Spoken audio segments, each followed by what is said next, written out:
There is breaking news this morning. We are seeing some significant developments out of Israel. The IDF has pulled some forces out of southern Gaza, and Prime Minister Netanyahu said they are one step away from victory. The Israelis will also send a delegation to Cairo to meet with CIA Director Bill Burns and Qatari and Egyptian officials to try to negotiate both a ceasefire and to get the more than 130 hostages believed to be held by Hamas. 6 months into the war, the Israeli military says they've eliminated 12,000 terrorists in Gaza, but at the expense of thousands of Palestinian lives. The Gaza Health Ministry reports more than 33,000 Palestinians have been killed. The aid organization Save the Children cites the number of children killed in Gaza at 14,000. We'll hear from their president later in the broadcast. We begin with our Holly Williams, who's in Tel Aviv. Holly, what can you tell us about these developments and their significance? Good morning, Margaret. Well, Israel's military says it now only has one division inside the Gaza Strip. The other division that was there has left in the last 24 hours.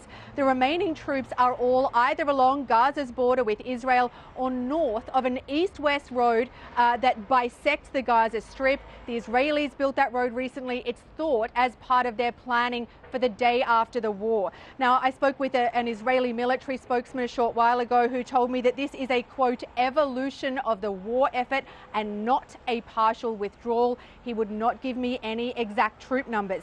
My colleague, CBS News producer Marwan Al Ghul, is in southern Gaza, and he says it is now possible to move freely from southern Gaza all the way up to central Gaza, and that has not been possible for the past 3 months. Holly, there's also a lot of political pressure within Israel right now and these ongoing protests against the Netanyahu government. How is that affecting things?